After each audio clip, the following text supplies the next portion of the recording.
And we'll go ahead and pray. Lord, thank you for your words, and I do pray that you'd help us to see that Elijah is, as it says in James, he's a man with like passions, and he was discouraged in chapter 19. He was on top of the mountain in chapter 18, and then he was not doing well in 19. And so then you want to find him a replacement, and he didn't go to the schools of the prophet. He went to the back 40, and I pray you'd help us to see that you often choose different people, and I pray you'd help us to understand this in Jesus' name, amen. Okay, so he's had his bad experience. And so the Lord is seeing that Elisha's ministry is coming to an end. Not that he's going to die, but his ministry is coming to an end, so he wants a replacement. And so in verse 19, he did not go to the schools of the prophets, because there were schools of the prophets. You'll see that in chapter 1 of 2 Kings. And so he went to the back 40. He went to a farm kid. He picked a farm kid. And the Lord, when he chose men to be apostles, the first 4 he chose were fishermen, commercial fishermen. And then sometimes he'll choose military men. And so it's not always the ones that have a good personality and are good orators that God chooses. And so he usually uses the base things of the world to confound the wise, according to 1 Corinthians 1. And so he's going to get a farm kid. So he says, so he departed thence, found Elisha. And the way I remember those two is it's alphabetical order. Elijah, Elisha.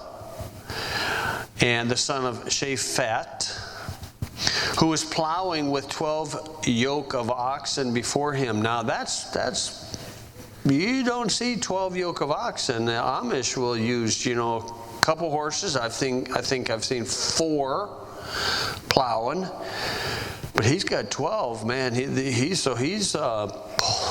pulling quite a big plow, pulling with 12 yoke of oxen. And so he's plowing with 12 yoke of oxen before him, and he with the 12th.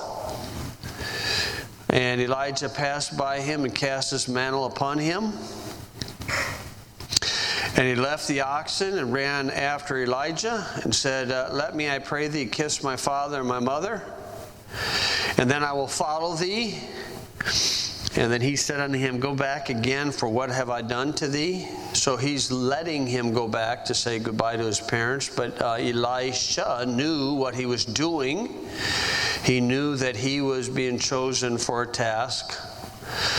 And before he actually got to fulfill his task, he had to serve as a servant to Elijah, like Joshua served Moses. In order to be a valid leader, a person needs to know how to serve. And he returned back from him. So he went back, told his dad, his mom, what Elijah did.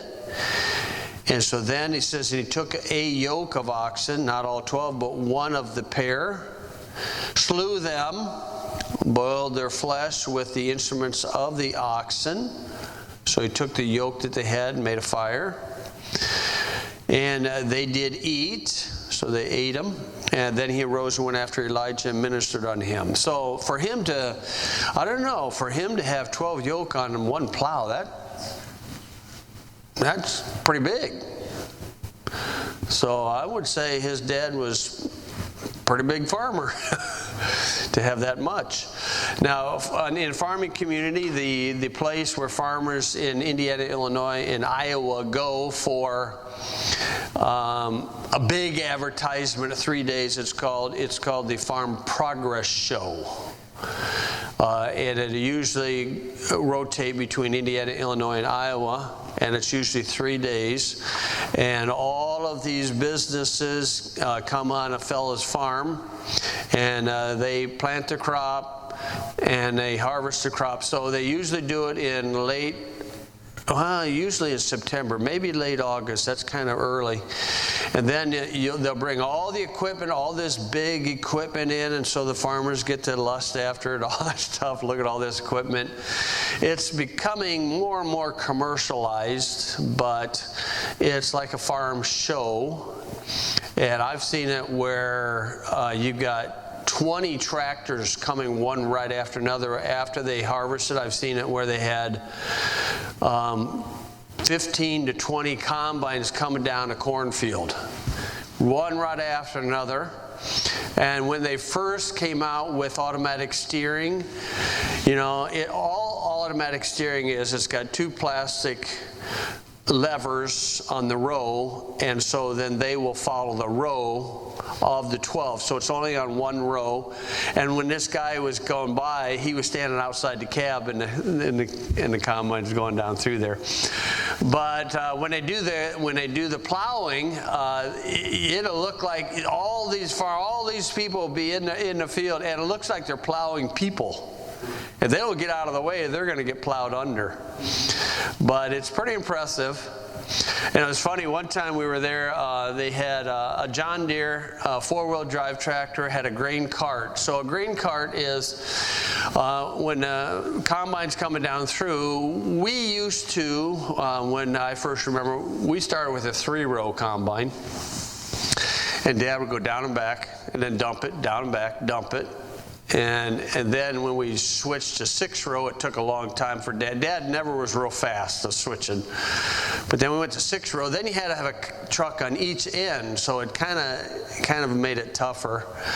And then they go to 12-row. So now these guys have these grain carts. So they have a tractor, they got a great big wagon, and they come beside the combine. So while he is still picking or cutting beans, he's unloading at the same time. So but you got to have a third guy for that. So then this guy will take it to the semi at the end of the field. And so that's how they've been doing it for years. One's in a combine, never me. And so, and then one's in a grain cart, and they hire a fellow who's retiree from the steel mills. He just likes being out there. He lives right next to one of the fields, and when we would be years in the past, his son would come and stand at the end of the field, and we'd come around, and I'd wave at him, and then Ronnie would stop and pick him up and let him ride. And so I just waved at him, kept going. But every year, that kid was there every year, and now it's his dad that runs the grain cart for him. And so, and then Aaron, he runs the truck, the semi back and forth, where we didn't have any of that growing up. And so that's what's going on as far as that. Now, I remember at the Farm Progress Show, there's a great big John Deere 4-wheel drive tractor, all the wheels, dualies, 8 tires, and he had a grain cart, and they had muck, and he buried that tractor. And so another company had a tractor with tracks, Caterpillar tracks. He pulled right beside that John Deere, and he dumped all the grain into the other one. And so then the John Deere guy could pull out, and he turned around and went right through the same mud hole with his tractor. Watch what I can do that he couldn't do. It was just so funny to watch that. But it's usually 3 days in September in these 3 states, and you can go see all the newfangled stuff that's going on in agriculture. It's always fun to go to. One of those times, my dad he left the ball in the back of his hitch on his pickup, and he come back to the truck, and somebody had put a 3x5 card on his truck. He said, "It's nice to put a tennis ball on your ball." And when Dad read that, he just started laughing because he knew exactly what happened. That guy walked behind the truck and hit his shin right on that thing. And so Dad just got a big chuckle out of that. And so this is telling us when he's got 12 yoke of oxen, he's probably big time. His dad's probably a big time farmer. of his day. And so that's who is going to be the servant of Elisha to the rest of his ministry. And then toward the end, when Elijah knew he was going to be caught up, it almost seems like that he was trying to get Elisha to go someplace, or he was testing him. And Elisha says, "Oh no, I'm sticking to the end."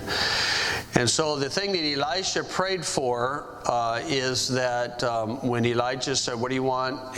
and it's like almost like a patriarchal blessing. He said, "I want the double portion of what you have." And if a person counts the miracles, Elijah had 8 and Elisha had 16. So, and the first one, if you want to jump to 2 Kings 2, or is it 1? No, it's 2. The first one is 2 Kings 2, 23, 24, 25, where evidently Elisha was bald. And so evidently 42 smart aleck kids started mocking him and said, go up, bald head, go up, bald head. Because they'd heard about the ascension of Elijah. And then he just well, here's our first miracle. A couple of she-bears come out of the woods and tear these kids up. I don't know if it killed them or just maimed them, but that was his first miracle. And so this is a pattern that God follows in Scripture, that when he makes an adjustment on his program, how he does things, at the beginning stage of it, there will be a manifestation of God. And so who's going to smart off to these guys? Elijah and Elisha, when they had that kind of access to supernatural power. And then as he continued to use the prophets, then a lot of that power started to fade away or became less. And so then it got to the point where the prophets were limited to words, and that's why they could execute them. So that's kind of a pattern the Lord followed, because with Israel, he manifested himself directly as they came out of Egypt. And then during the 40 years, he kind of backed off in a way.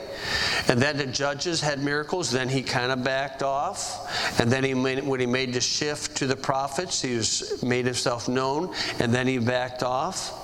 Okay, and so this is a pattern that the Lord usually follows. Okay, chapter 20. We study the Old Testament to see how God works through nations. But there's a lot of misnomers about, what is a nation? It's a bunch of people. And in this case, there's a king that is wanting to start a fight. I just caught the clip this morning a little bit about Hamas going after Israel, Israel going back after Hamas. I don't know, did that thing start up again? Anybody see anything today? Looks Israel, cracked down on Hamas because they've been yeah. So, you talk about people hold a grudge. They sure know how to grudge. Okay, but here's a king, and according to James chapter 4, is why do we have wars? It's because of lust. And it's not the lust of people, but it's the lust of individuals. You know, the word government is a legal fiction. People say government. What does that mean? Government. Government. It's people. It's somebody in a position that is called government that makes decisions, passes laws. In order to enforce the laws, they have to have a gun to enforce the laws, or else the laws mean nothing. And the reason why the reason why crime is so welcome in the Democrats, in a way it's so welcome, Ecclesiastes 8 verse 11 says that when sentence against an evil work is not executed speedily, therefore in the hearts of the Son of Man is fully setting them to do evil. So when they commit a crime and then they no cash bail and then boom, they're gone, they're going to do it again. They get more and more boastful in this. And of course, that's with purpose to create chaos. Okay, it's all designed to create chaos. And that's kind of like the secret society motto, order out of chaos. They cause the chaos secretly, and then they become to fix it, the heroes to fix it, becoming order. It's order out of chaos. And that's usually a false flag that gets a country in a war. So you have it happen in World War I, called the sinking, I think the sinking of Louisiana or something like that. Okay? Lucy, okay, that was a false, when you research, a false flag. And then World War II, FDR knew the Japanese were coming in, Pearl Harbor. He had foreknowledge of this. He's got to get us involved. Was Vietnam, the Gulf of Tonkin, something like that. So it's the same pattern. Hitler did this. Burned down one building and tells the Germans, we're going to figure this out. We're going to find out who did this. Well, look in the mirror, pal. And so that's what's going on here, is this king, this wealthy king, Ben-Hadad, the king of Syria, he's going to start a fight. But I don't think this is ever going to change. It's always the kings that start the fight, and it's always the soldiers who are the pawns. And so the Ben-Hadad, the king of Syria, gathered all his hosts together, and there were 32 kings with him, so he got a coalition of kings. Okay, and horses and chariots. He went up and besieged Samaria and warred against it. Okay, so this is the northern part of, this is North Israel. Okay, and besieged Samaria, meaning he put his soldiers, or had the soldiers around it. Nobody in, nobody goes out. And then he sent messengers to Ahab, king of Israel, into the city, said unto him, thus saith Ben-Hadad. Now, what does that sound like? Thus saith Ben-Hadad. That's a mockery of the word. Thus saith the Lord. So he's mocking God. Okay, thy silver and thy gold is mine. Really? Well, technically it's not his anyway, because he stole it from the people. But thy silver and thy gold is mine, thy wives also, thy children, even the goodliest, are mine. Wow, okay, so how are you going to do that? Is this a deal? You're going to pay for this, all this stuff? No, he's just going to take it. And this is the thing about, political figureheads. They think it's like this dude in Chicago, this single-digit dude in Chicago, the mayor, going to, pass a bunch of tax. What gives him the right to do that? What gives him the right to take people's property? Nothing. And they have no conscience about this, and this Mondami, The only difference between the Democrats and Republicans, the Democrats think they own about 90% of it, the Republicans about 50%. Both are wrong, taking stuff that doesn't belong to them. This is the injustices that we see all around us. The whole public school system is funded through unlawful means. And they have a zero tolerance for violence in the public school system. But how is the public school system funded? By violence. You say, what do you mean violence? Don't pay your property tax and you'll see the violence. They'll come and take it. And even though you don't have a kid in the school, you're still forced to pay it. And if you want private schooling, then you got to pay for both of them. And all that stuff. I remember years ago when they were wanting a bunch of money for the library in town. And my dad, farmers, man, they pay so many property taxes, it's outright ridiculous. And they're going to put it toward the library. And Dad got it, some newspaper people, interviewed him. He said, well, I don't even think I've been in the library. And they put in the newspaper, oh, he admits he hasn't been in the library. Oh, wow, what a crime that is. Well, you ought to say thank you to the man for paying his property taxes so you can waste the money in the library. You know, and then Dad was on the school board when Lowell wanted to make that building out there, the circular buildings. And Dad was on the school board and for there. And when this idea came up, and he said, that is a silly idea. And they said, where'd you come up with this idea? And they said, well, it's a school in Texas. Dad told these guys, he said, Texas, they do not have expansion and contraction problems like we do. A round building is not going to work here. And he said his piece, and he got outvoted. And when I was in high school, every time it rained, we had buckets everywhere around the whole place. It still does, probably. Edward, yeah. You know, they got this crazy idea. Now, DeMott or KV, you see their building, it's an amazing building. Not that I'm approving of it because it's still a public school system, but they had a farmer advise them to build that, and now they've got something. Lowell spent $48 million just to remodel this, just because the roof was leaking. $48 million. And you see, it's just nonsense. And that's what what's called government policy is. Okay, and so in the Bible, the very first time the word governed is found is in chapter 21, when Jezebel takes Naboth's property and gives it to Ahab. That's the very first time it's found. And so, yeah. So this king started a fight, and of course this is what's going on in the Middle East. There's nothing, you know, every president always tries to get peace in the Middle East. And so then in verse 4, and the king of Israel answered and said, my lord, O king, according to thy saying, I am thine and all that I have. So he's willing to give it up because he can get it again himself if he keeps going down that path. And then the messengers came again and said, thus speaketh Ben-Hadad, again you can see the mockery, saying, although I have sent unto thee, saying, thou shalt deliver me thy silver and thy gold and thy wives and thy children, yet I will send my servants unto thee tomorrow about this time, and they shall search thine house, search and seizure. This is the Fourth Amendment of the Bill of Rights, illegal to do that.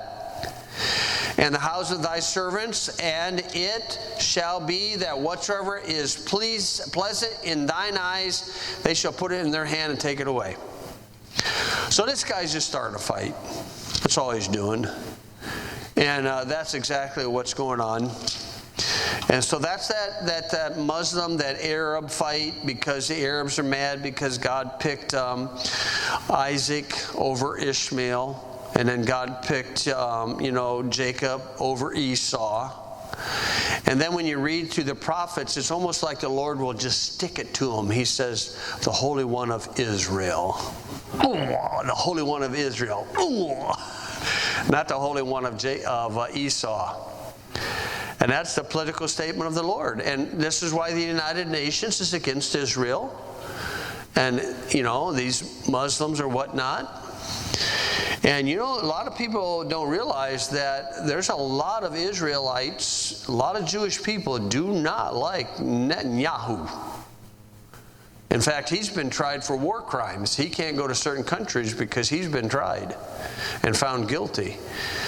And so I would put him on the fig tree side, the fake side. And then the common ordinary Jew, just imagine if we are so close to this, there's got to be 144,000 in Israel somewhere scattered around. The Lord knows where they're at. Maybe, over here, they're going to go over there. I mean, Elijah didn't know that there were 7,000. He was shocked with that. And the Lord said, watch this trick. Man, the sooner the better. So then 7, the king of Israel called all the elders of the land and said, mark, I pray you, and see how this man seeketh mischief. Okay, yes, exactly right. You got to figure it out. For he sent unto me for my wives and for my children, for my silver, and for my gold. Yeah, yours, yours, yours. How'd you get it? You stole it from people. That's how you got it. And I denied him not for the gold, my silver, my gold. And I denied him not. And then all the elders of all the people said unto him, hearken not unto him, nor consent. Wherefore he said unto the messengers of Ben-Hadad, tell my lord the king, all that thou didst send for to thy servant at the first I will do, but this thing I may not do. And the messenger departed and brought him word again. So he's going to have, the guards around him and all that stuff, and like this dude in Chicago, he's so concerned about the illegal aliens. I'd like to see him walk around South Chicago without the police protection. See how that works out for him. And these folks like in Memphis, and man, they're thanking God that the crime's down.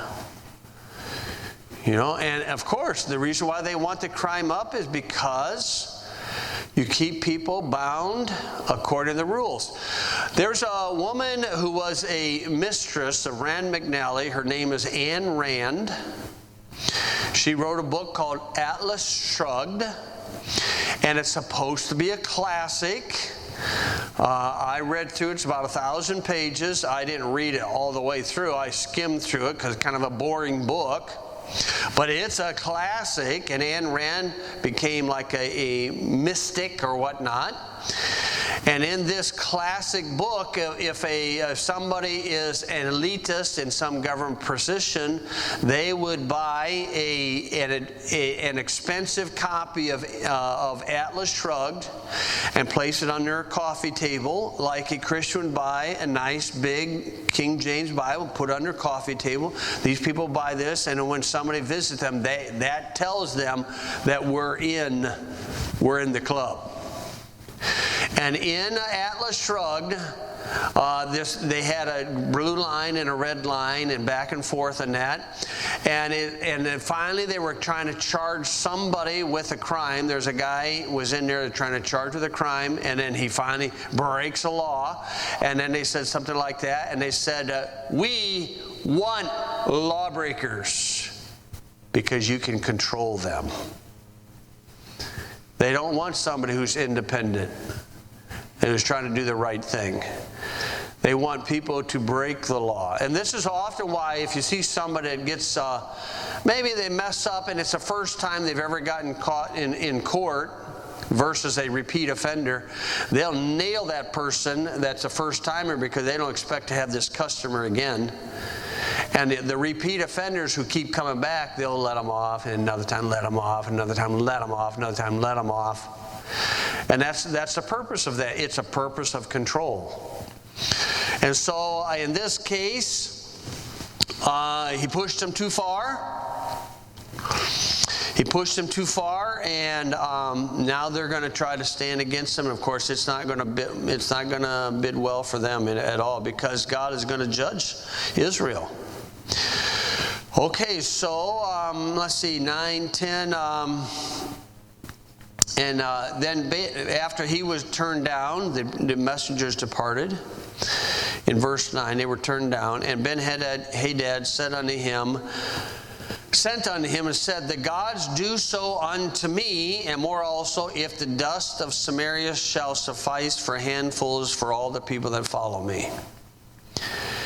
And the king of Israel answered and said, tell him, let not him that girdeth on his harness boast himself as he putteth it off. Real smart Alex, back and forth. And it came to pass when Ben-Hadad heard this message as he was drinking, he and the kings in the pavilions, that he said unto his servants, set yourselves in array. And they set themselves in array against the city. So they're going to start a fight. Notice drinking. Okay, and this is every year around Christmas time, every year in December.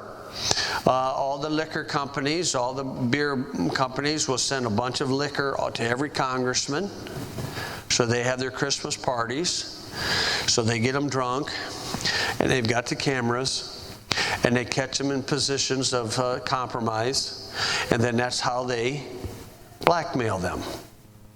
And if truth be told about Jeffrey Epstein, that's exactly what he was doing as an Israeli Mossad operative. Now, it's been hinted at by certain people in positions, but boy, do they shut that down very quickly. And so that's what's going on. Israeli Mossad has done this for years. This is how they blackmail people. And Israel is the only country in the world that has a somebody where they're watching, guarding every single congressman and every single senator. Every single one has somebody from Israel that's watchdogging them, except for Thomas Massey. I think he's out of Kentucky, because he's not biting. And I don't know about Margie Taylor Greene. I'm not sure about her. And so and even who was it out of Texas? The one guy, Ted Cruz, said the reason why he got into Congress, the number one reason why he got in Congress is to support Israel. I thought we're supposed to support America. And now the people that know these things become anti-Semitic because they don't see the difference between true Israel and counterfeit Israel. And so that's why they become that way. They become totally anti-Semitic. So when you have the viewpoint of Israel, one side, Israel can do no wrong, and the other side, Israel can do no right. And they're both wrong on that extreme. I still pray for Israel. I pray for Jerusalem. But I'm praying for the Jewish remnant. I'm not praying for the counterfeit Israel. And Jeremiah said that they'll suffer the punishment the same as the Gentiles. So he even knew it back then, in Jeremiah's day. And then Paul added to the idea that all Israel's not Israel. And technically, that's what's going to be the discussion this Friday when Matt Crane, we're going to have another interview this Friday. And he wants to kind of learn about that idea, about the tares and the wheat. So we'll have another hour discussion like we did sometime a while back. So to me, you have to know that, because to become overreact and become anti-Semitic, that's not right. God is still going to bless the Jewish remnant, but we're not going to say that they're right about everything either. And that's what the Anti-Defamation League? That's all they're doing, is just watchdogs.